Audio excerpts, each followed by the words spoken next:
श्री गणेशाय नमः। ओम श्री परमात्मने नमः।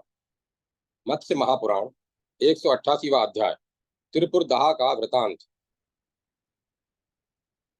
मार्कंडेय जी ने कहा, कुंती नंदन, आपने जो मुझसे पूछा है उसे मैं कह रहा हूँ, सुनिए। इसी बीच रुद्रदेव नर्मदा तट पर आए। वहां जो तीनों लोक में विख्यात महेश्वर नामक स्थान है, उस स्थान पर बैठकर महादेव त्रिपुर संहार के विषय में सोचने लगे। उन्होंने मंद्राचल को गांडीव धनुष, वासुकी सर्प को धनुष की प्रत्यंचा, कार्तिकेय को तरकस, विष्णु को श्रेष्ठ बाण, बाण के अग्र भाग में अग्नि को और पुच्छ भाग में वायु को प्रतिष्ठित करके चारों वेदों को घोड़ा बनाया। इस प्रकार उन्होंने सर्वदेव रथ का निर्माण किया। दोनों अश्वनी कुमारों को वागडोर और रथ की धुरी के रूप में साक्षात वज्रधारी इंद्र को नियुक्त किया। उनकी आज्ञा को स्वीकार कर कुबेर तोरण के स्थान पर स्थित हुए। दाहिने हाथ पर यम और बाएं हाथ पर भयंकर काल स्थित हुए। करोड़ों देवगण और लोक विषुप्त गंधर्वगण रथ के चक्के हुए तथा श्रेष्ठ प्रजापति ब्रह्मा सारथी बने। इस प्रकार शिव जी सर्वदेवमय रथ का निर्माण कर उस पर स्थाणु रूप में 1000 वर्षों तक स्थित रहे। जब तीनों पुर अंतरिक्ष में एक साथ सम्मिलित हुए, तब उन्होंने 3 पर्वों वाले 3 बाणों से उनका भेदन किया। जिस समय भगवान रुद्र ने उस बाण को त्रिपुर के ऊपर चलाया, उस समय वहां की स्त्रियां तेजोहीन हो गई और उनका पातिव्रत्य बल नष्ट हो गया तथा उस नगर में हजारों प्रकार के उपद्रव उत्पन्न होने लगे। उस समय वे स्त्रियां भी त्रिपुर नाश के लिए काल स्वरूप हो गई। काष्ठ में घोड़े अट्टहास करने लगे।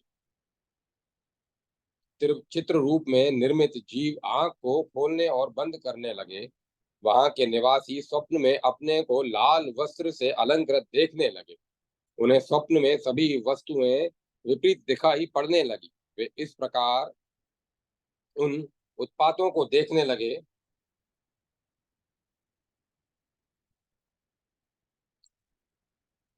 शंकर जी के कोप से उनके बल और बुद्धि नष्ट हो गए। तदंतर प्रलय काल के समान प्रचंड सामर्थक वायु बहने लगा।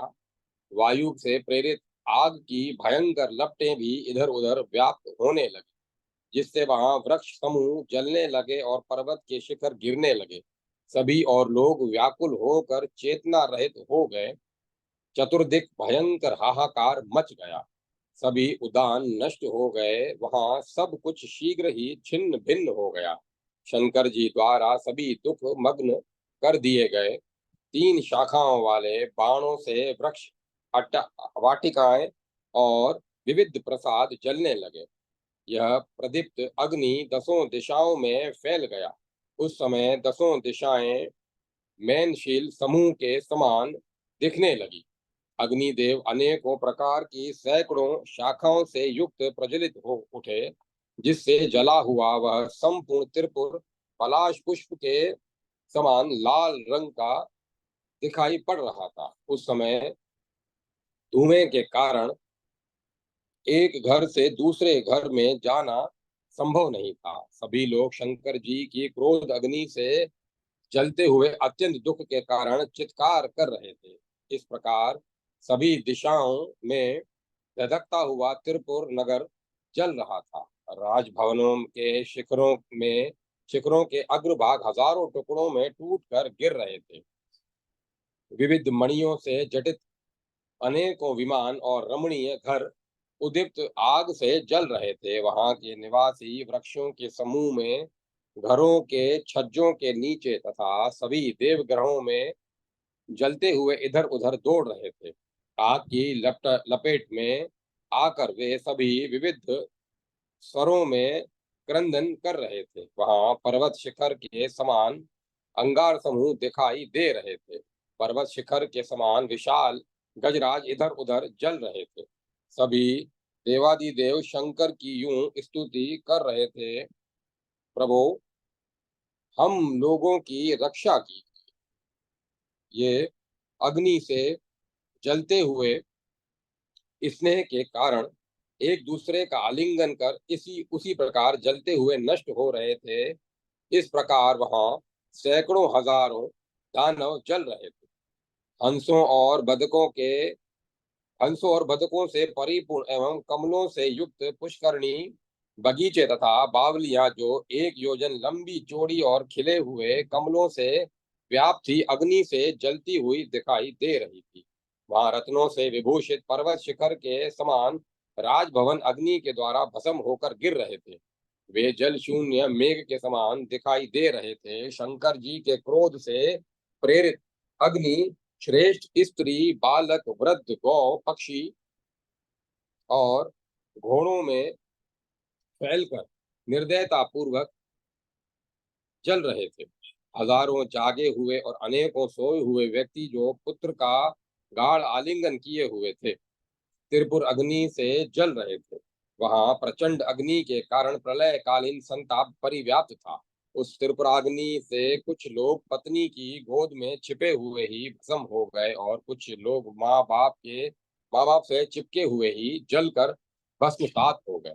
उस प्रज्वलित त्रिपुर में अप्सराओं के समान सुंदरी स्त्रियां अग्नि की ज्वालाओं से झुलसकर पृथ्वी पर गिर रही थी। कोई मोती की मालाओं से अलंकृत विशाल नेत्रों वाली षोडश वर्षीय नायिका धुएं से व्याकुल होकर पृथ्वी पर गिर पड़ी। कोई इंद्रनील मणि से अलंकृत स्वर्ण के समान कांति वाली स्त्री पति को गिरा हुआ देखकर उसी के ऊपर गिर पड़ी। कोई सूर्य के समान तेजस्विनी नारी घर में ही स्थित रहकर सो रही थी। वह अग्नि की ज्वाला से चेतना रहित होकर धराशायी हो गई। उसी समय अतिशय बलशाली एवं एक दानव हाथ में तलवार लेकर उठ खड़ा हुआ, किंतु अग्नि से जलकर वह भी पृथ्वी पर गिर पड़ा। मेघ के समान श्याम वर्ण की दूसरी स्त्री जो हार और केयूर से अलंकृत तथा श्वेत वस्त्र पहने हुए अपने दुधमुए बच्चे को सुलाए हुए थी, वह उस बच्चे को जलते हुए देखकर मेघ के शब्द के समान रोने लगी। इस प्रकार शंकर जी के कोप से प्रेरित वह अग्नि त्रिपुर को जला रही थी। कोई चंद्र के समान कांति वाली एवं हीरक और वैदुर्य से अलंकृत सज्जन नायिका अपने पुत्र को गोद में लेकर कांपती हुई जलकर पृथ्वी पर गिर पड़ी। कोई कुंद पुष्प और चंद्रमा के समान कांति वाली स्त्री क्रीड़ा करती हुई अपने घर में ही सो रही थी। वह घर के जलने पर अग्निशिखा से पीड़ित हो जाग उठी और सबको जला हुआ देखकर, हाँ मेरा पुत्र कहाँ चला गया, ऐसा कहती हुई जलते हुए पुत्र का आलिंगन कर पृथ्वी पर गिर पड़ी।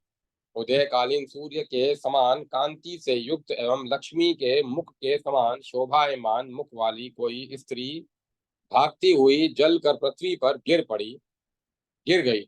कोई स्वर्ण के समान कांति वाली नील रत्नों से अलंकृत स्त्री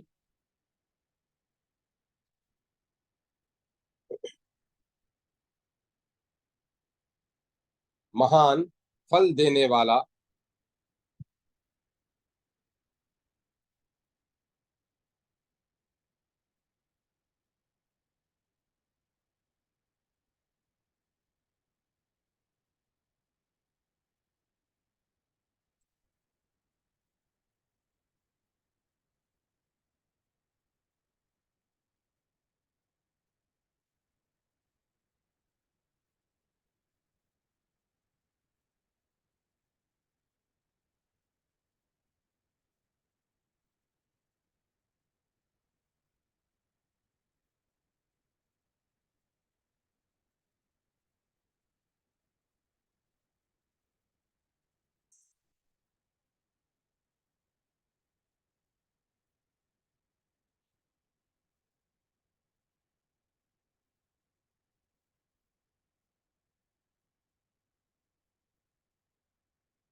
धुएं से व्याकुल होकर पृथ्वी पर सो गई। अन्य स्त्री अपनी सखी का हाथ पकड़कर कह रही थी, सखी, बालिका जल रही है। कोई अनेक दिव्य रत्नों से अलंकृत नारी अग्नि को देखकर मोहित हो गई। तब वह सिर पर हाथ जोड़कर अग्नि से प्रार्थना करने लगी, भगवान, यदि तुम्हारा अपकारी पुरुष से वैर है तो घर के पिंजरे में कोयल के समान आबद्ध स्त्रियों ने तुम्हारा क्या अपराध किया है। अरे पापी, तुम तो बड़े निर्दयी और निर्लज हो। स्त्रियों के प्रति यह तुम्हारा कैसा क्रोध है। अरे कायर, न तो तुम में कुशलता है, न लज्जा है और न सत्यता। वह ऐसे आक्षेप युक्त वाक्यों से अग्नि को उल्हाना देने लगी। फिर दूसरे कहने लगी, क्या तुमने यह नहीं सुना कि शत्रु की स्त्री भी अवध्य होती है। क्या जलना और नाश करना ये ही तुम्हारे गुण हैं।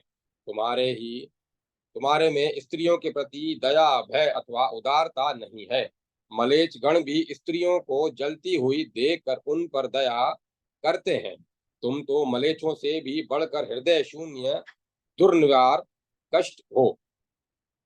दुराचारिन, इन स्त्रियों को मारने से तुम्हें क्या मिलेगा। क्या जलना और मारना ये ही तुम्हारे गुण हैं। दुष्ट, होताशीन, तुम बड़े दयाहीन, निर्लज, अभागा, कठोर और कपटी हो। अरे निर्दयी, तुम क्यों बलपूर्वक स्त्रियों को जला रहे हो। इस प्रकार वे स्त्रियां अनेक प्रकार से विलाप करती हुई चित्कार कर रही थी। अन्य कुछ स्त्रियां बाल शोक से मोहित होकर विलाप कर रही थी। यह निष्ठुर अग्नि क्रुद्ध होकर पुराने वश शत्रु के समान हम लोगों को जला रहा है। पुष्करणियों और कुओं में भी जल सूख गए। अरे मलेच्छ, हम लोगों को जलाकर तुम किस गति को प्राप्त होगे। इस प्रकार उनका प्रलाप सुनकर अग्निदेव सहसा मूर्तिमान होकर उठ खड़े हुए और इस प्रकार बोले। अग्निदेव ने कहा, मैं अपनी इच्छा के अनुसार तुम लोगों का विनाश नहीं कर रहा हूँ, अपितु मैं आदेश का पालक हूँ। मैं अनुग्रह का कर्ता नहीं हूँ। मैं रुद्र के क्रोध से आविष्ट होकर इच्छा अनुसार विचरण कर रहा हूँ। तदंतर सिंहासन पर बैठा हुआ महातेजस्वी बाण त्रिपुर को जलता हुआ देखकर बोला, मैं देवताओं द्वारा विनिष्ट कर दिया गया इस स्वल्प बलशाली दुराचारियों ने शंकर से निवेदन किया और महात्मा शंकर ने भी बिना विचारे ही मुझे जला दिया। उन त्रिलोचन को छोड़कर अन्य कोई भी मेरा विनाश नहीं कर सकता। अब तब ये वह सिंहासन से उठ खड़ा हुआ और त्रिभुवनपति शंकर के लिंग को सिर पर धारण कर मित्र, पुत्र, बहुमूल्य रत्नों, स्त्रियों और अन्य अन्य अनेक प्रकार के पदार्थों को छोड़कर नगर द्वार से बाहर निकला। वह लिंग को सिर पर धारण कर गगन मंडल में जा पहुंचा और देव देवेश त्रिभुवनपति शिव जी की स्तुति करते हुए कहने लगा, देव, मैंने अपनी पुरी का परित्याग कर दिया। शंकर, यदि मैं वस्तुतः वध करने योग्य हूं तो महादेव, आपकी कृपा से मेरा यह लिंग विनिष्ट न हो। देव, मैंने परम भक्ति के साथ सदा इसकी पूजा की है। अतः यदि मैं आपके कोप के कारण वध्य हूं तो यह लिंग विनिष्ट न हो। महादेव, आपके कोप से मेरा यह जल जाना प्रशस्त ही है।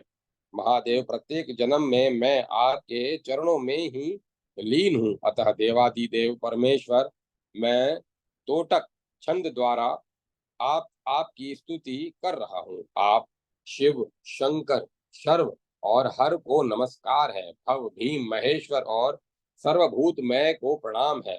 आप कामदेव के शरीर के नाशक, त्रिपुरांतक, अंधक, त्रिशूलधर, आनंद प्रिय, कांत, विरक्त और सुर असुर सिद्ध गणों से नमस्कृत हैं। आपको नमस्कार है। मैं अश्व, वानर, सिंह और गजेंद्र के से मुखों वाले अतिशय छोटे, विस्तृत, विशाल मुखों से युक्त और सैकड़ों भुजाओं से संपन्न बहुत से अजय असुरों द्वारा प्राप्त करने के लिए अशक्य रूप से विख्यात हूँ। शिव जी की भक्ति में लीन रहने वाला वही मैं भव के चरणों में प्रणिपात कर रहा हूँ।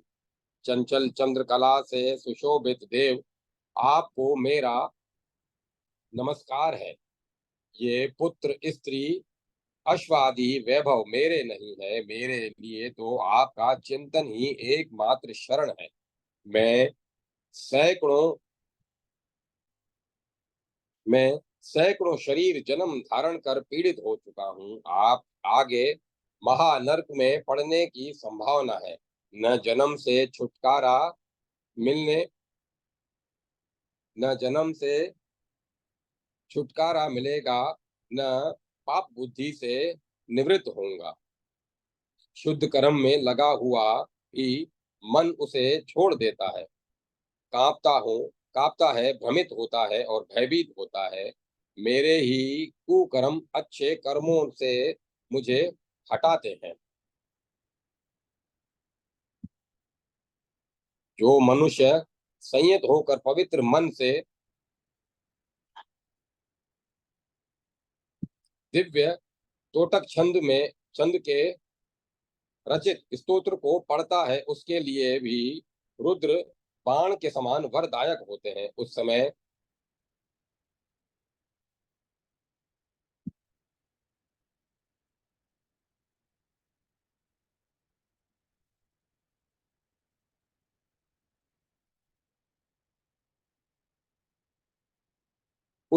उसके लिए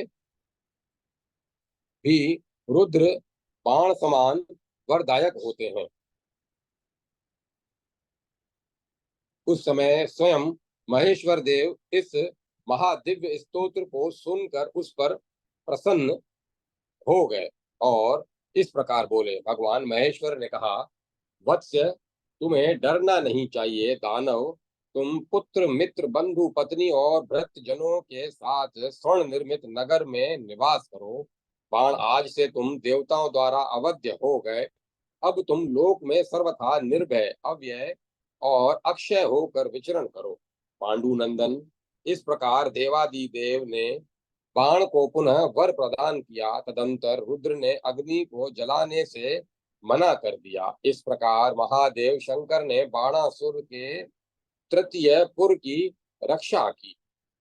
वह पुर रुद्र के तेज के प्रभाव से गगन मंडप में घूमने लगा। इस प्रकार महात्मा शंकर ने त्रिपुर को जलाया और ज्वालामाला से प्रदीप्त होकर पृथ्वी तल पर गिर पड़ा। उनमें से एक पुर त्रिपुरांतक के श्री शैल पर गिरा और द्वितीय उस अमरकंटक पर्वत पर गिरा। राजेंद्र, उसके जल जाने पर उस पर करोड़ों रुद्र प्रतिष्ठित हुए। वह जलता हुआ गिरा था, इस कारण जालेश्वर नाम से प्रसिद्ध हुआ। उसकी दिव्य ज्वालाएं ऊपर को उठती हुई स्वर्गलोक तक जा पहुंची। उस समय देवों और असुरों के द्वारा किया गया भयंकर हाहाकार व्याप्त हो गया। तब रुद्र ने अमरकंटक पर्वत पर उत्तम माहेश्वरपुर में शर को स्तंभित कर दिया।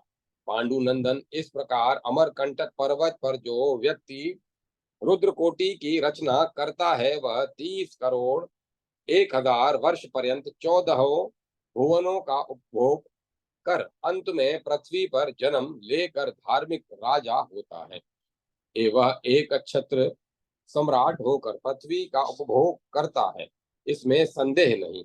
महाराज, वह अमरकंटक पर्वत ऐसा पुण्यजनक है। जो व्यक्ति चंद्र ग्रहण और सूर्य ग्रहण के समय अमरकंटक पर्वत पर जाता है, वह अश्वमेघ यज्ञ से 10 गुना फल प्राप्त करता है और वहां महेश्वर का दर्शन करके स्वर्गलोक को प्राप्त करता है। ऐसा मनीषियों ने कहा है। सूर्य ग्रहण के अवसर पर अमरकंटक पर जाने से ब्रह्म हत्याएं निवृत्त हो जाती हैं। इस प्रकार अमरकंटक पर्वत पर अशेष पुण्य प्राप्त होता है। जो मन से भी उस अमरकंटक पर्वत का स्मरण करता है, उसे निस्संदेह 100 चंद्रायण व्रत से भी अधिक फल मिलता है। अमरकंटक पर्वत तीनों लोकों में प्रसिद्ध है। यह पुण्य में श्रेष्ठ पर्वत सिद्धों और गंधर्वों से सेवित विविध वृक्षों और जताओं से व्याप्त है तथा अनेक प्रकार के पुष्पों से सुसज्जित है। यह महान पर्वत हजारों मृगों और व्याघ्रों से सेवित है, जहाँ देवी पार्वती के साथ महादेव ब्रह्मा विष्णु तथा विद्याधरों के साथ इंद्र सदा उपस्थित रहते हैं। वह अमरकंटक पर्वत ऋषियों किन्नरों और रथों के द्वारा सदा सेवित रहता है। श्रेष्ठ सर्पों के साथ वासुकी वहां क्रीड़ा करते हैं। जो मनुष्य अमरकंटक पर्वत की प्रदक्षिणा करता है वह पौंड्रिक यज्ञ का फल प्राप्त करता है। वहां सिद्धों द्वारा सेवित जलेश्वर ज्वालेश्वर नामक तीर्थ है। उसमें स्नान कर मानव स्वर्ग लोक को प्राप्त करते हैं, और जो वहां शरीर का त्याग करते हैं उनका पुनर्जन्म नहीं होता। महाराज, चंद्र ग्रहण और सूर्य ग्रहण के अवसर पर जो व्यक्ति ज्वालेश्वर में प्राणों का परित्याग करता है उसे जो फल प्राप्त होता है उसे सुनिए। वह व्यक्ति सभी कर्मों से निर्मुक्त तथा ज्ञान विज्ञान से संपन्न हो प्रलय काल पर्यंत रुद्र लोक को प्राप्त करता है। सुवर्त, अमरकंटक पर्वत के दोनों तटों पर करोड़ों ऋषिगण तपस्या में रत रहते हैं। यह अमरकंटक पर्वत चारों ओर से 1 योजन में विस्तृत है। अकाम हो या सकाम, जो मनुष्य नर्मदा के सुखदायक जल में स्नान करता है वह सभी पापों से छुटकारा पा लेता है और रुद्र लोक को प्राप्त करता है। इस प्रकार श्री मत्स्य महापुराण में नर्मदा महात्म्य वर्णन में 188वां अध्याय संपूर्ण हुआ। जय माता सरस्वती। जय मां सरस्वती। 189वां अध्याय महा नर्मदा कावेरी संगम का महात्म्य। सुत जी कहते हैं, ऋषियों युधिष्ठिर को आगे कर वे तपोधन महात्मा ऋषिगण महामुनि मार्कंडे से पूछने लगे, भगवान आप हम लोगों के अभ्युदय और लोक के कल्याण के लिए उस नर्मदा और कावेरी के संगम का महात्म्य भली भांति वर्णन कीजिए। भगवान, जिसके प्रभाव से सदा पाप में रत एवं दुराचार में प्रवृत्त रहने वाले मनुष्य सभी पापों से मुक्त हो जाते हैं और परम पद को प्राप्त करते हैं, उसे हम लोग जानना चाहते हैं। आप बताने की कृपा करें। मार्कंडे जी ने कहा, युधिष्ठिर सहित ऋषिगण आप लोग सावधान होकर सुनिए। सत्य पराक्रमी एवं शूरवीर महायक्ष कुबेर ने इस तीर्थ में आकर सिद्धि प्राप्त की और वे यक्षों के अधीश्वर बने। महाराज, मैं उनका वर्णन कर रहा हूँ, सुनिए। किसी समय सत्य पराक्रमी यक्षपति कुबेर ने जहाँ कावेरी और नर्मदा का लोक प्रसिद्ध संगम है वहां स्नान कर पवित्र हो 100 दिव्य वर्षों तक घोर तपस्या की। तब संतुष्ट होकर महादेव जी ने उन्हें उत्तम वर प्रदान करते हुए, महाबलशाली यक्ष तुम अपना अभिष्ट वर मांग लो। तुम्हारे मन में जो यथेष्ट कार्य वर्तमान है उसे बतलाओ। कुबेर बोले, देव यदि आप मुझ पर प्रसन्न हैं तो और यदि मुझे वर देना चाहते हैं तो मैं आज से सभी यक्षों का अधीश्वर हो जाऊं। कुबेर का वचन सुनकर महेश्वर परम प्रसन्न हुए और ऐसा ही हो यूं कहकर वे देवादिदेव वहीं अंतर्ध्यान हो गए। राजन, इस प्रकार उस यक्ष ने वर प्राप्त कर शीघ्र ही फल को भी प्राप्त किया। वह यक्षों द्वारा पूजित होकर राजा के पद पर अभिषिक्त किया गया। वहीं सभी पापों को नाश करने वाला कावेरी संगम है। जो मनुष्य उसे नहीं जानते वे निस्संदेह ठगे गए। इसीलिए मनुष्य को सब तरह से प्रयत्न करके वहां स्नान करना चाहिए। राजेंद्र, कावेरी और नर्मदा ये दोनों अतिशय पुण्यशालिनी महानदी हैं। उसमें स्नान कर जो मनुष्य वृषभ ध्वज शिव की पूजा करता है वह अश्वमेध यज्ञ का फल प्राप्त करके रुद्रलोक में पूजित होता है।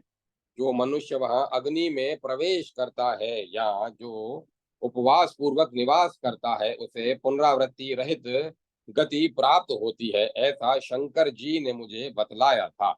वह पुरुष स्वर्गलोक में सुंदरी स्त्रियों द्वारा सेवित होकर रुद्र के समान 60 करोड़ 60 हजार वर्षों तक क्रीड़ा करता है एवं रुद्रलोक में स्थित होकर आनंद का भोग करता है तथा जहाँ चाहता है वहां चला जाता है। पुण्य पुनः पुण्य क्षीण होने पर वह भ्रष्ट होकर उत्तम कुल में उत्पन्न भगवान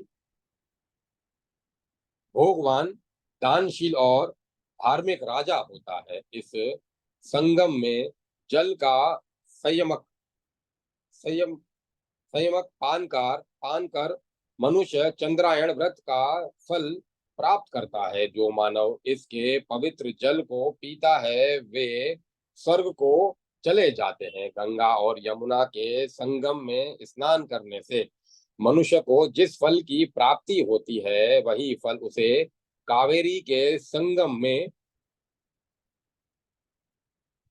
स्नान करने से मिलता है। राजेंद्र, इस तरह कावेरी और नर्मदा के संगम में स्नान करने से सभी पापों का नाश करने वाला अतिशय पुण्य और महान फल प्राप्त होता है। इस प्रकार श्री मत्स्य महापुराण में नर्मदा का महात्म्य वर्णन नामक 189वां अध्याय संपूर्ण हुआ। जय माता सरस्वती। जय माता सरस्वती। 190वां अध्याय नर्मदा के तटवर्ती तीर्थ।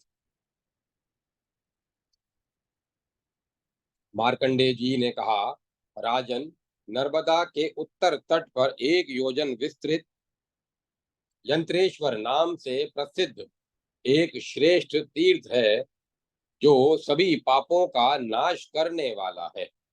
वहां स्नान कर मानव देवताओं के साथ आनंद मनाता है और इच्छा अनुसार रूप धारण कर 5000 वर्षों तक वहां क्रीड़ा करता है।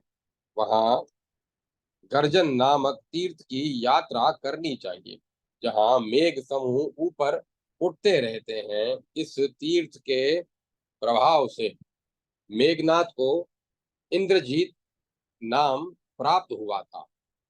वहां से मेघनाथ जाना वहां से मेघनाद जाना चाहिए जहां मेघ के गर्जन की सी ध्वनि होती है, वही ध्वनि होती रहती है। इसी स्थान पर मेघनाद गण गण के श्रेष्ठ पद को प्राप्त किया था।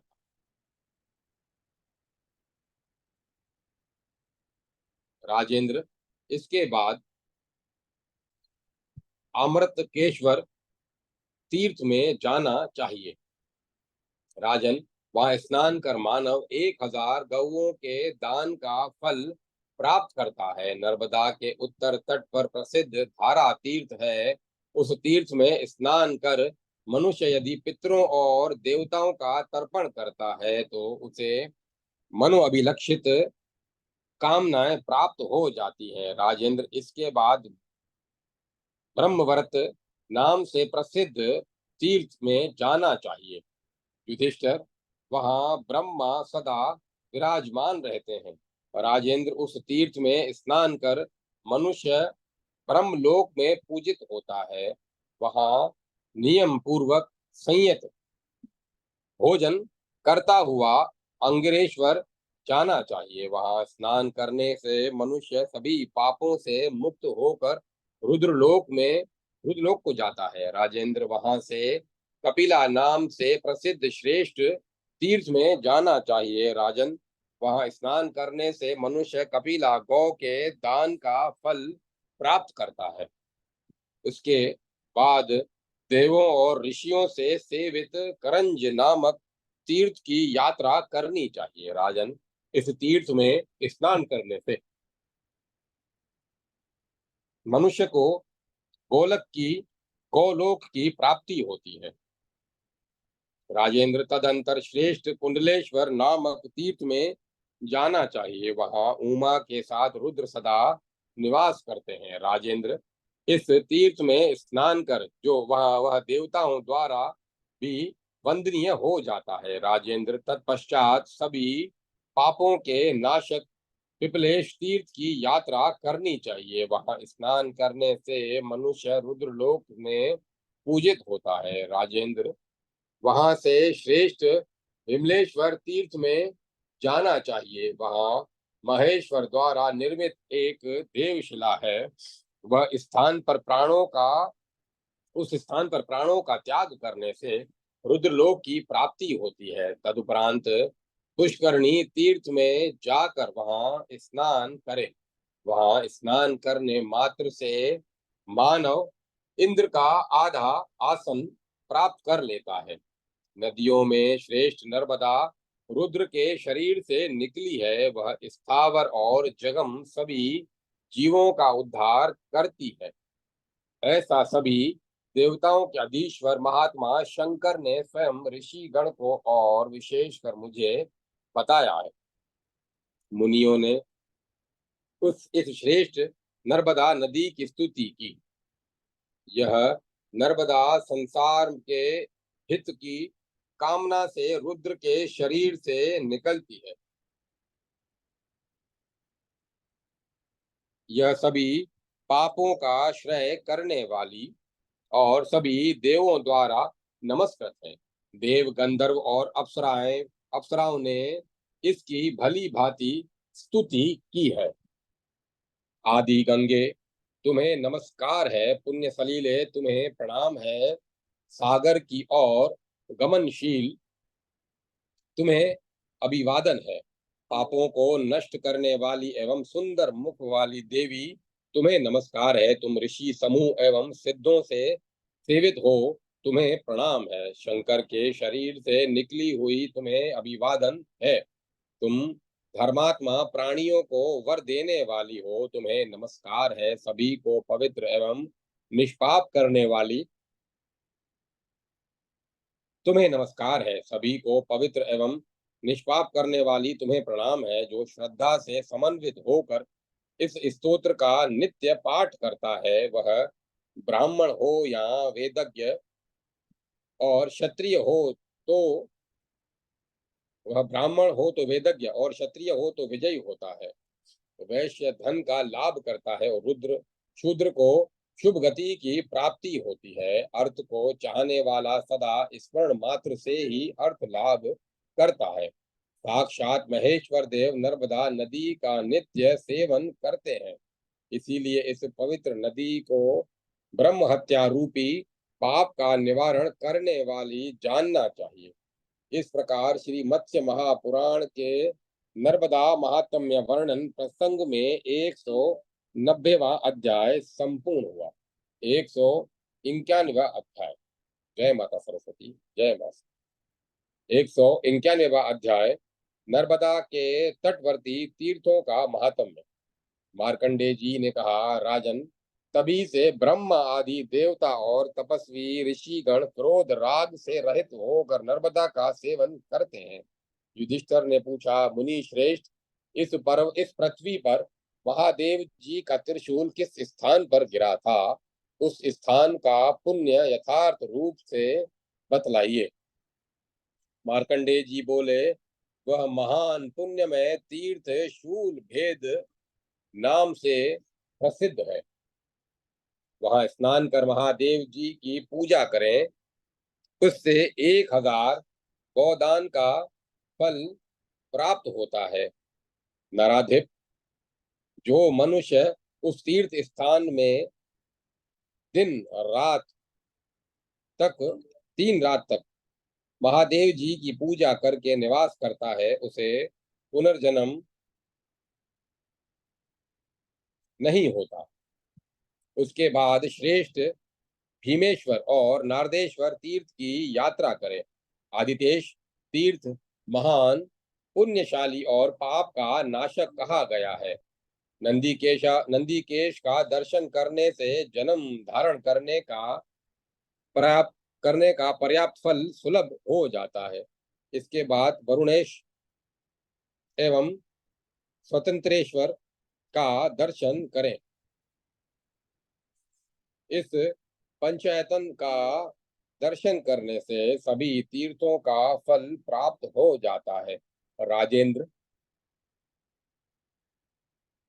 इसके बाद कोटि तीर्थ नाम से प्रसिद्ध स्थान में जाना चाहिए, जहाँ युद्ध हुआ था और जहाँ असुरगण मोहित हुए थे। राजन, जहाँ बल के घमंड में चूर दानवगण मारे गए थे और आए हुए देवगणों ने उनके सिरों को ग्रहण कर लिया था, जहाँ देवताओं द्वारा हाथ में त्रिशूल धारण किए हुए भगवान वृषभध्वज महादेव की प्रतिष्ठा की गई थी, वहाँ करोड़ों दानवों का संहार हुआ था। अतः वह कोटीश्वर तीर्थ के नाम से प्रसिद्ध हुआ। उस तीर्थ का दर्शन करने से सशरीर स्वर्गारोहण प्राप्त होता है।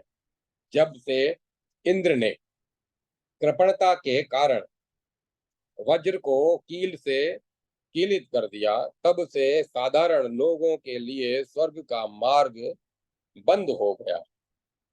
पांडुनंदन, जो स्तुति करने के पश्चात अंत में इस तीर्थ की प्रदक्षिणा कर बिल्व फल प्रदान करता है तथा दीपक सहित पर्वत प्रतिमा सिर पर धारण करता है, वह सभी कामनाओं से संपन्न होकर राजा होता है और मृत्यु होने पर रुजत्व को प्राप्त करता है। पुनः जब वह स्वर्ग से लौटकर जन्म धारण करता है, तब राजा होता है और राज्य का उपभोग करने के लिए स्वर्ग में चला जाता है। इसके बाद त्रयोदशी तिथि को मानव बहु नेत्र तीर्थ का दर्शन करे।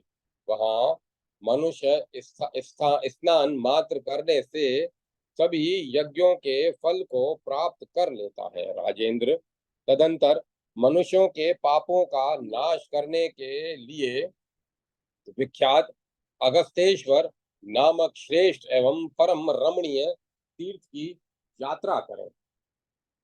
राजेंद्र, उस तीर्थ में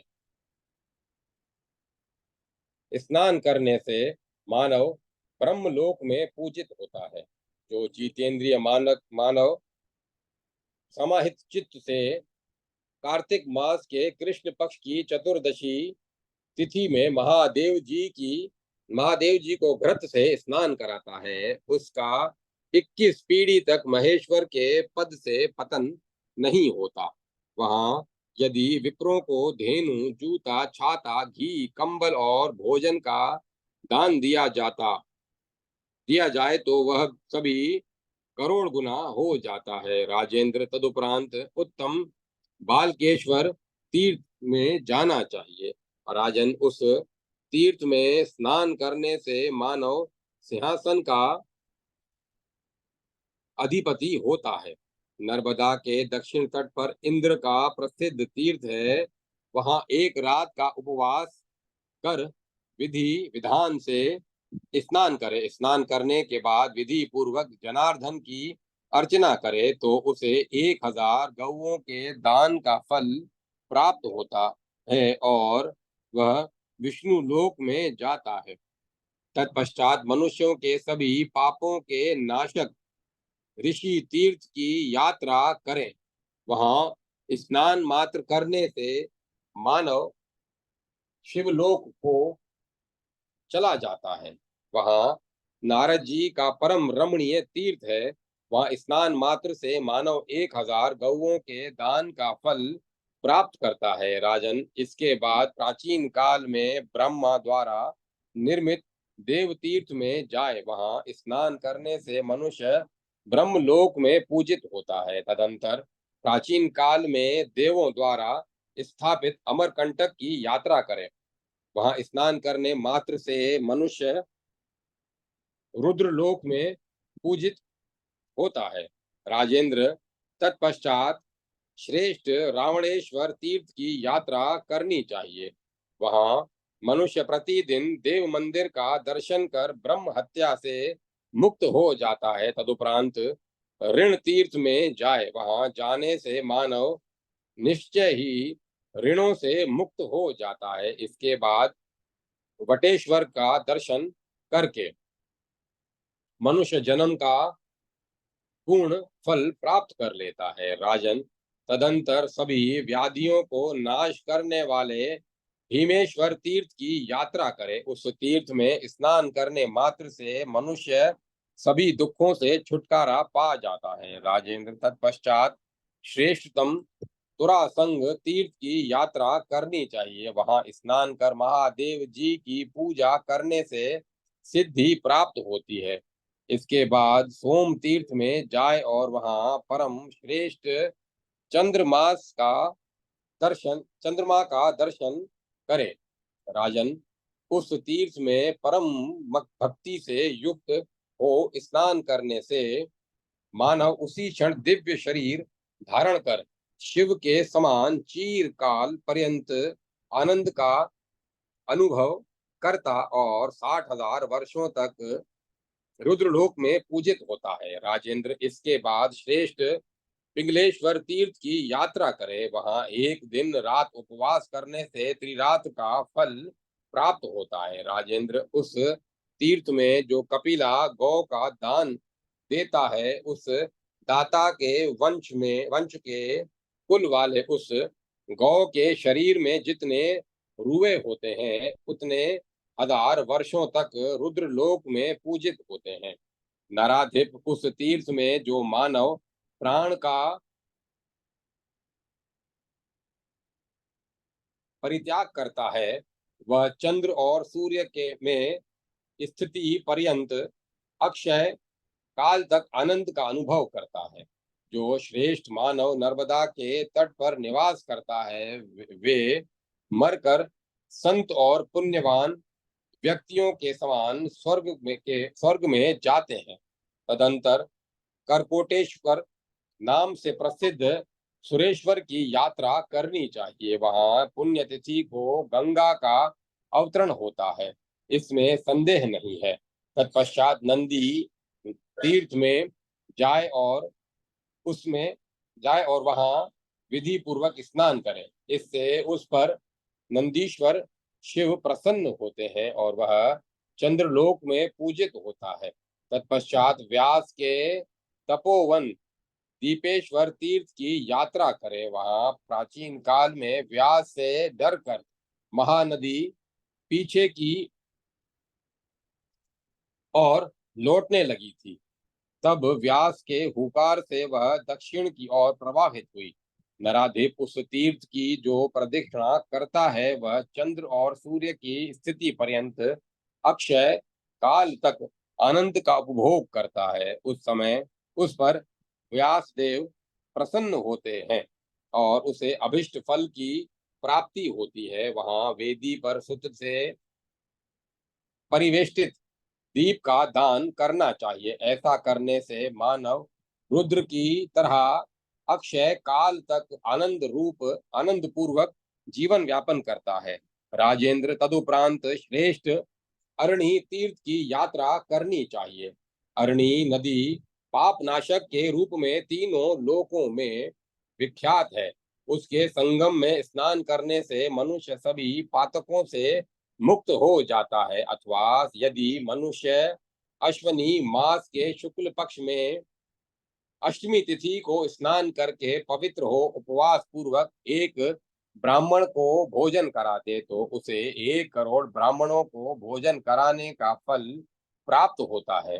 जो एरंडी इस संगम में भक्ति भाव पूर्वक उसकी मिट्टी को सिर पर धारण कर नर्मदा के जल में नर्मदा के जल से मिश्रित जल में अवगाहन कर स्नान करता है, वह सभी पापों से छूट जाता है। नराधिप, जो उस तीर्थ में जाकर प्रदक्षिणा करता है, उसे मानो 7 दीपों वाली वसुंधरा की परिक्रमा कर ली। तदंतर स्वर्ण सलील नामक तीर्थ में स्नान कर स्वर्ण का दान करने से मनुष्य स्वर्ण में विमान से जाकर रुद्रलोक में पूजित होता है। फिर वह समय अनुसार स्वर्ग से च्युत होने पर पराक्रमी राजा होता है। राजेंद्र, तत्पश्चात इक्षु नदी के संगम पर जाना चाहिए। यह दिव्य तीर्थ तीनों लोकों में प्रसिद्ध है। वहां शिव जी सदा उपस्थित रहते हैं। राजन, वहां स्नान करने से मानव गणाधिपति का स्थान प्राप्त कर लेता है। तदुपरांत स्कंद तीर्थ की यात्रा करें। यह तीर्थ सभी पापों का विनाशक है। यहाँ स्नान करने मात्र से मानव जन्म भर के किए हुए पापों से छूट जाता है। इसके बाद लिंगसार तीर्थ में जाए और वहां स्नान करे। इससे उसे 1000 गौओं के दान का फल मिलता है और वह रुद्रलोक में प्रतिष्ठित होता है। तदंतर सभी पापों के विनाशक भग तीर्थ की यात्रा करनी चाहिए। राजेंद्र, वहां जाकर स्नान करने से मानव 7 जन्मों के किए गए पापों से मुक्त हो जाता है, इसमें संशय नहीं है। तदंतर सभी तीर्थों में श्रेष्ठ वटेश्वर तीर्थ की यात्रा करें। राजन, वहां स्नान करने से मानव 1000 गौओं के दान का फल प्राप्त करता है। तत्पश्चात सभी देवों द्वारा नमस्कृत संगमेश तीर्थ में जाए। वहां स्नान मात्र से मनुष्य निश्चित ही इंद्र पद को प्राप्त करता है। इसके बाद सभी पापों को नष्ट करने वाले श्रेष्ठ कोटि तीर्थ की यात्रा करें।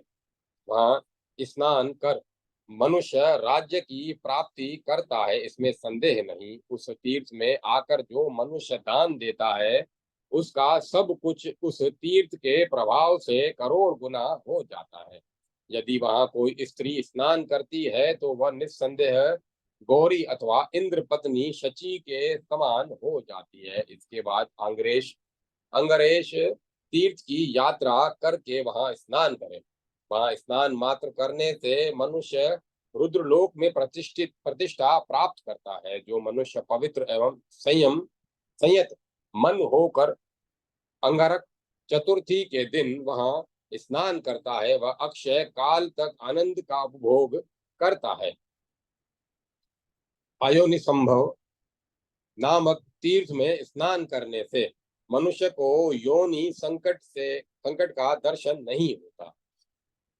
वहीं पांडवेश तीर्थ है, इसमें उसमें स्नान करना चाहिए। ऐसा करने से वह देवताओं से भी अवध्य होकर अक्षय काल तक आनंद का अनुभव करता है और मरणोपरांत विष्णु लोक में जाकर भोग से परिपूर्ण हो क्रीड़ा करता है तथा वहां उत्तम भोग का भोग कर मृत्यु लोक में राजा होता है। इसके बाद उत्तरायण आने पर कठेश्वर तीर्थ में जाकर वहां स्नान करना चाहिए। ऐसा करने से मानव जो इच्छा करता है वह उसे प्राप्त हो जाता है। राजन, इसके बाद चंद्रभागा नदी पर जाकर वहां स्नान करे। वहां स्नान मात्र से मनुष्य चंद्रलोक में प्रतिष्ठित होता है। राजेंद्र, इसके बाद इंद्र के प्रसिद्ध तीर्थ में जाए। वह तीर्थ साक्षात देवराज द्वारा पूजित तथा संपूर्ण देवताओं द्वारा वंदित है। राजन, वहां स्नान कर जो मनुष्य स्वर्ण का दान देता है अथवा नील वर्ण नील वर्ण वाले वृषभ का उत्सर्ग करता है तो वह वृषभ के शरीर में जितने रुएं होते हैं उतने 1000 वर्षों तक अपने कुल में उत्पन्न संतति के साथ शिवपुर में निवास करता है।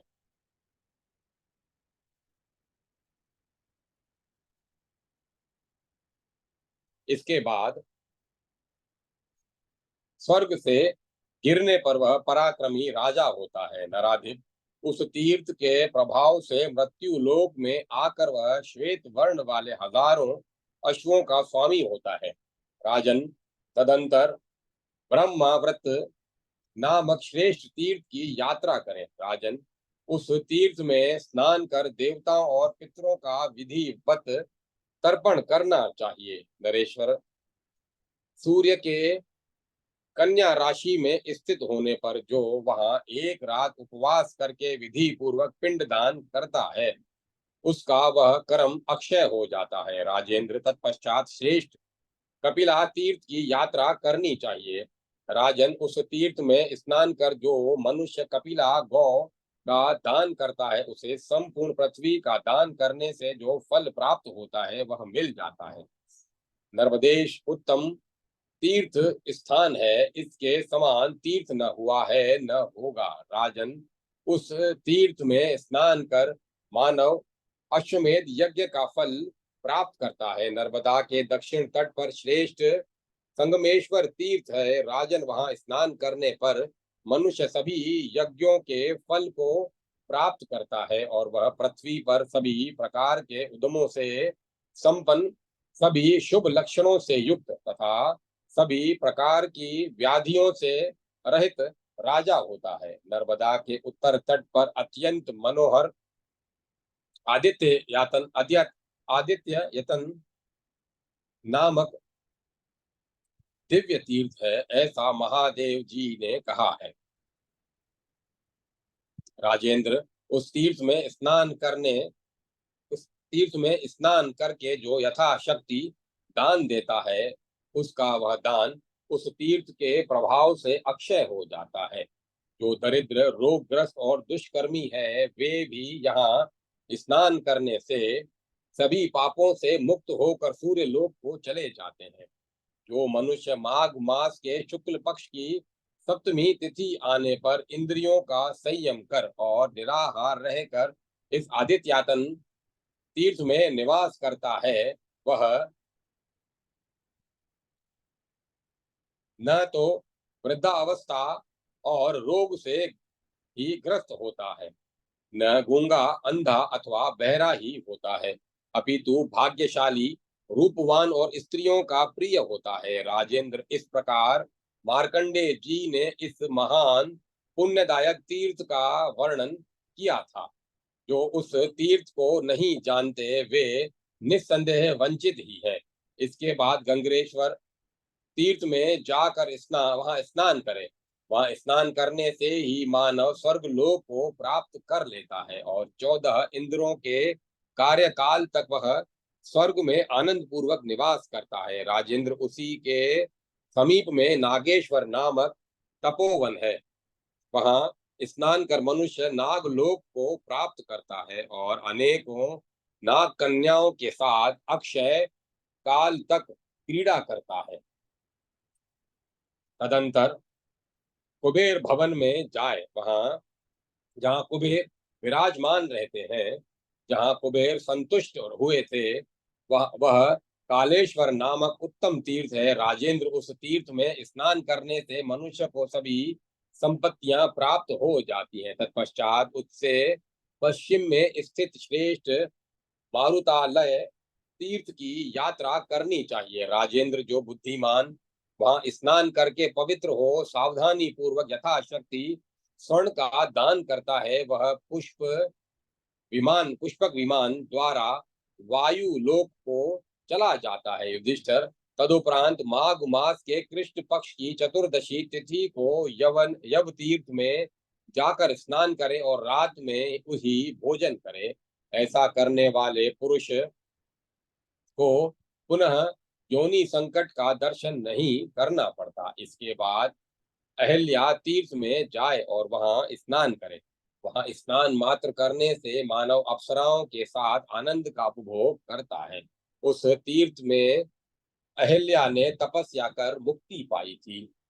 चैत्र मास के शुक्ल पक्ष की चतुर्दशी तिथि एवं सोमवार को जो मनुष्य वहां अहिल्या की पूजा करता है, वह जहां जहां जन्म लेता है, वहां वहां सभी का प्रिय होता है। वह दूसरे कामदेव के समान स्त्रियों का प्रिय पात्र एवं श्री संपन्न होता है। श्री राम के प्रसिद्ध तीर्थ अयोध्या में आकर स्नान मात्र करने से मानव सभी पापों से मुक्त हो जाता है। इसके बाद सोम तीर्थ की यात्रा करे और वहां स्नान करे। वहां स्नान मात्र करने से मानव सभी पापों से छुटकारा पा जाता है। राजेंद्र, चंद्र ग्रहण के अवसर पर स्नान करने से वहां यही तीर्थ मनुष्य के सभी पापों को नष्ट कर देता है।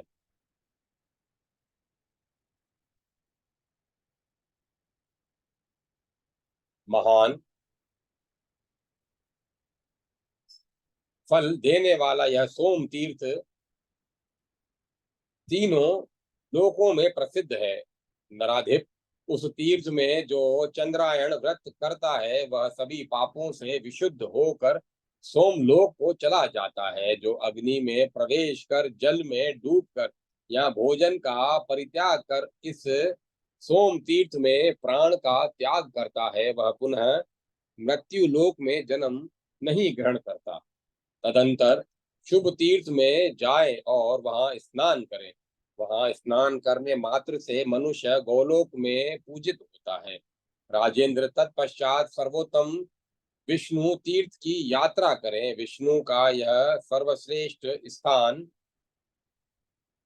योधनी पुर के नाम से प्रसिद्ध है। यहाँ भगवान वासुदेव ने करोड़ों असुरों से युद्ध किया था। उसी इसी कारण वह यह तीर्थ स्थान बन गया। यहाँ जाने से विष्णु प्रसन्न होते हैं। यहाँ एक दिन रात उपवास करने से यह ब्रह्म हत्या के पाप को नष्ट कर देता है। राजेंद्र, तदुपरांत श्रेष्ठ तापेश्वर तीर्थ की यात्रा करनी चाहिए। जहाँ व्याध के भय से डरी हुई मृगी गिर पड़ी थी और जल में शरीर का परित्याग कर अंतरिक्ष में चली गई थी। यह देखकर आश्चर्यचकित हुए व्याध को महान विस्मय हुआ। इसी कारण उसका नाम तापेश्वर तीर्थ हुआ। इसके समान दूसरा इसके राज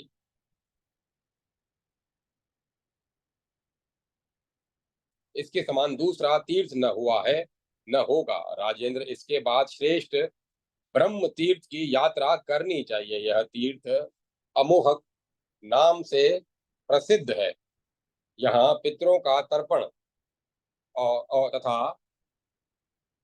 पूर्णिमा और अमावस्या को यथाविधि श्राद्ध करना चाहिए। राजेंद्र, यहाँ स्नान कर मनुष्यों को पितरों को पिंड देना चाहिए।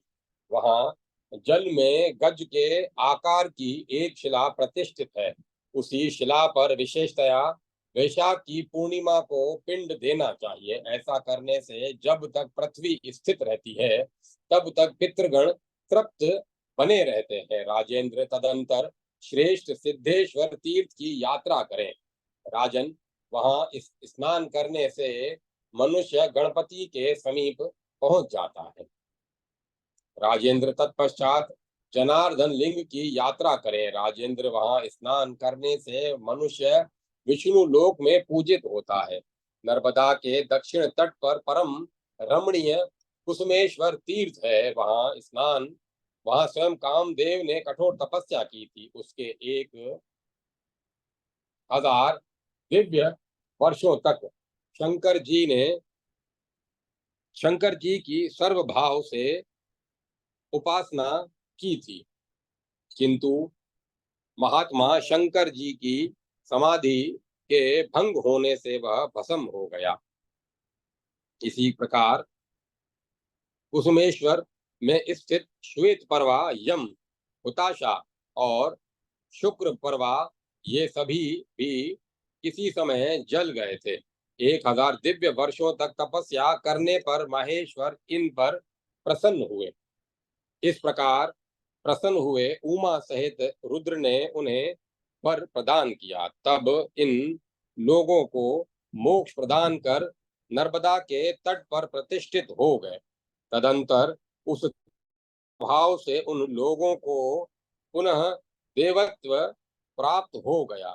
तब उन्होंने अतिशय भक्ति के साथ देवादिदेव वृषभ ध्वज से कहा, महादेव, आपकी कृपा से दिशाओं में चारों ओर आधा योजन विस्तृत यह क्षेत्र उत्तम तीर्थ हो जाए। इस तीर्थ में उपवास पूर्वक स्नान कर मनुष्य कामदेव के रूप में इंद्रलोक को पूजित होता है। मनुष्य कामदेव के रूप में रुद्रलोक को पूजित होता है, रुद्रलोक में पूजित होता है। राजेंद्र, वहां वैश्वानर, यम, कामदेव और मरुत ने तपस्या कर परम सिद्धि प्राप्त की थी। इस तीर्थ उस तीर्थ से थोड़ी दूर पर अंकोल के समीप स्नान, दान, भोजन और पिंडदान करना चाहिए। यहाँ अग्नि में जल कर, जल में डूबकर यहाँ अनशन करके प्राण त्याग करने वाले को परलोक में अपुनर्भव की गति अपुनर्भव की गति प्राप्त होती है।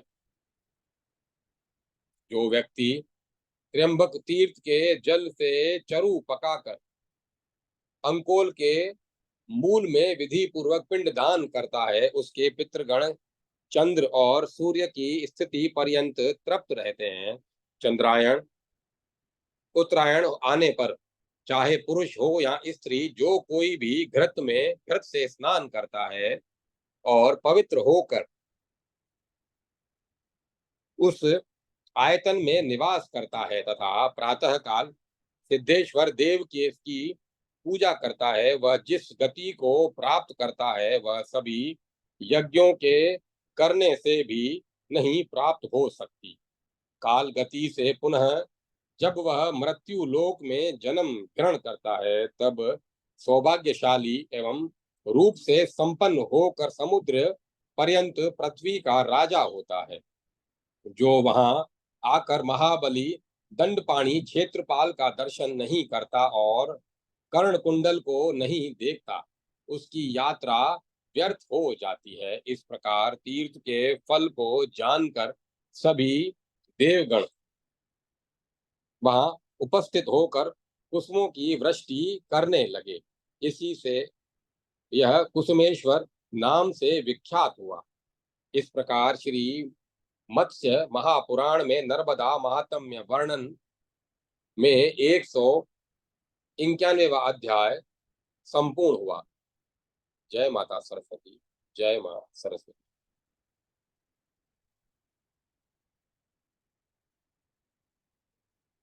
192वां अध्याय शुक्ल तीर्थ का महात्म्य। मार्कंडेय जी ने पूछा, राजेंद्र, तदंतर भार्गवेश तीर्थ की यात्रा करनी चाहिए। वहां पर एक बार भगवान जनार्दन महायुद्ध में महाबली असुरों के साथ युद्ध करते करते थक गए, फिर उन प्रभु के हुंकार से ही दानवगण नष्ट हो गए थे। वहां स्नान करने से मानव सभी पापों से मुक्त हो जाता है। पांडुनंदन, अब आप शुक्ल तीर्थ की उत्पत्ति सुनिए। किसी समय विविध धातुओं से रंग बिरंगे हिमवान पर्वत के मनोरम शिखर पर, जो मध्यकालिक सूर्य के समान देदीप्यमान तपाए हुए सोने की प्रभा से युक्त हीरक और स्फटिक की सीढ़ियों से सुशोभित था, एक दिव्य स्वर्णमय तथा अनेक पुष्पों से विभूषित शिलातल पर सर्वज्ञ सामर्थ्यशाली अविनाशी लोकों पर अनुग्रह करने वाले महादेव स्कंद नंदी महाकाल वीरभद्र आदि गणों तथा अन्यान्य गण समूहों से घिरे हुए उमा के साथ बैठे हुए उसी बैठे हुए थे। उसी समय मार्कंडेय जी ने उनसे पूछा, ब्रह्मा, विष्णु और इंद्र से वंदित देवादिदेव महादेव, मैं संसार भय से भयभीत हूँ, मुझे सुख का साधन बतलाइए। ऐश्वर्यशाली महेश्वर, आप भूत और भविष्य के स्वामी हैं, अतः जो सभी पापों का विनाशक और एवं तीर्थों में श्रेष्ठ हो, वह तीर्थ मुझे बतलाइए। भगवान शंकर ने कहा, महाबुद्धिमान विप्र, तुम तो सकल शास्त्र विशारद और सौभाग्यशाली हो। तुम मेरी बात सुनो और ऋषियों के साथ स्नान करने के लिए शुक्ल तीर्थ में जाओ।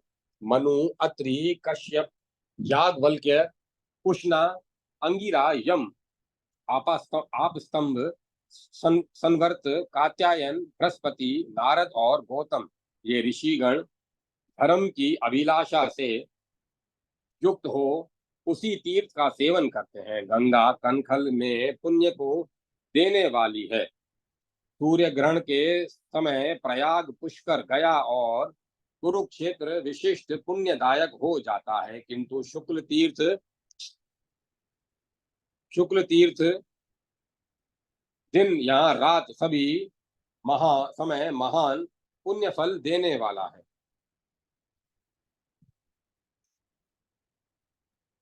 यह शुक्ल तीर्थ दर्शन, स्पर्श, स्नान, दान, तप, जप, हवन और उपवास करने से महान फलदायक होता है। यह महान पुण्यदायक शुक्ल तीर्थ नर्मदा में अवस्थित है। चाणक्य महान राजऋषि ने इसी यही सिद्धि प्राप्त की थी। यह विशाल क्षेत्र 1 योजन परिमाण का गोलाकार है। यह शुक्ल तीर्थ महापुण्य को प्रदान करने वाला और संपूर्ण पापों का नाशक है। यह यहाँ स्थित वृक्ष के अग्रभाग को देखने से, ब्रह्म हत्या और वहां की भूमि का दर्शन करने से भ्रूण हत्या के पाप को नष्ट कर देता है। ऋषि श्रेष्ठ, मैं वहां उमा के साथ निवास करता हूँ। चैत्र और वैशाख मास के कृष्ण पक्ष की चतुर्दशी तिथि को मैं कैलाश से भी आकर यहाँ उपस्थित रहता हूँ। राजेंद्र, दैत्य, दानव, गंधर्व, सिद्ध, विद्याधर गण, अप्सराएं और नाग, ये सभी देवगण आकर सभी कामनाओं को पूर्ण करने वाले विमानों पर आरूढ़ हो गगन में स्थित रहते हैं। धर्म की अभिलाषा रखने वाले ये सभी शुक्ल तीर्थ में आते हैं, क्योंकि जैसे धोबी मलिन वस्त्र को जल में धोकर उज्जवल कर देता है, उसी तरह शुक्ल तीर्थ जन्म से लेकर अब तब तक के किए हुए गए पापों को नष्ट कर देता है। ऋषि श्रेष्ठ मार्कंडे, यहाँ का स्नान और दान महान पुण्य फल को देने वाले होते हैं। शुक्ल तीर्थ से श्रेष्ठ तीर्थ न हुआ है और न होगा। मानव बचपन से किए गए पाप कर्मों को शुक्ल तीर्थ में एक दिन रात उपवास करके नष्ट कर देता है। यहाँ तपस्या, ब्रह्मचर्य, यज्ञ, दान और देवार्चन से जो पुष्टि प्राप्त होती है, वह अन्यत्र किए गए सैकड़ों यज्ञों से भी नहीं मिलती। यहाँ कार्तिक मास के शुक्ल कृष्ण पक्ष की चतुर्दशी तिथि को उपवास कर परमेश्वर महादेव को घृत से स्नान कराना चाहिए। ऐसा करने से वह अपनी 21 पीढ़ियों तक के पूर्वजों के साथ महादेव के स्थान से च्युत नहीं होता। राजन, ऋषियों और सिद्धों द्वारा सेवित यह शुक्ल तीर्थ महान पुण्यदायक है। वहां स्नान करने से मानव पुनर्जन्म का भागी नहीं होता। शुक्ल तीर्थ में स्नान कर वृषभ ध्वज की पूजा करे और कपाल को भर दे। ऐसा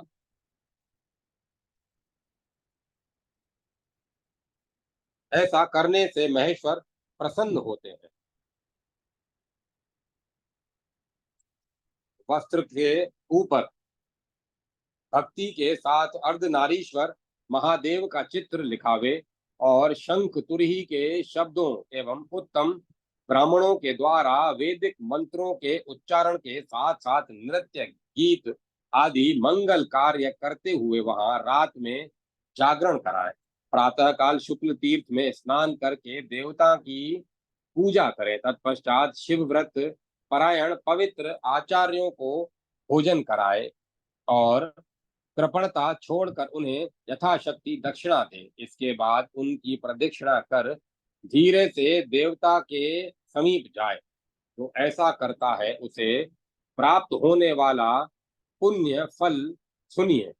वह शिव के समान बलशाली हो अप्सराओं द्वारा गाया जाता हुआ दिव्य विमान पर बैठकर प्रलय पर्यंत स्थिति स्थित रहता है।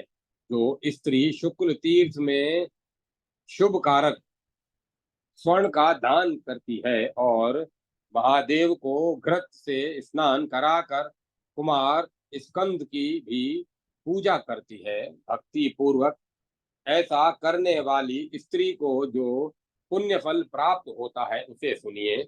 यह रुद्र लोक में स्थित रहकर 14 इंद्रों के काल कार्यकाल तक आनंद का उपभोग करती है। जो पूर्णिमा एवं चतुर्दशी तिथि संक्रांति के दिन और विषुव योग में यहाँ स्नान करके मन को वश में कर समाहित चित्त से उपवास के साथ विष्णु और शंकर दोनों प्रसन्न हो, इस भावना से यथाशक्ति दान देता है, वह सब तीर्थों के प्रभाव से अक्षय हो जाता है। जो मानव इस तीर्थ में अनाथ, दुर्गतिग्रस्त अथवा सनाथ विप्र का भी विवाह कराता है, उसे प्राप्त होने वाला पुण्य फल सुनिए। वह उस ब्राह्मण के तथा उसकी वंश परंपरा में उत्पन्न हुए लोगों के शरीर में जितने रुए की संख्या है उतने हजार वर्षों तक शिवलोक में पूजित होता है।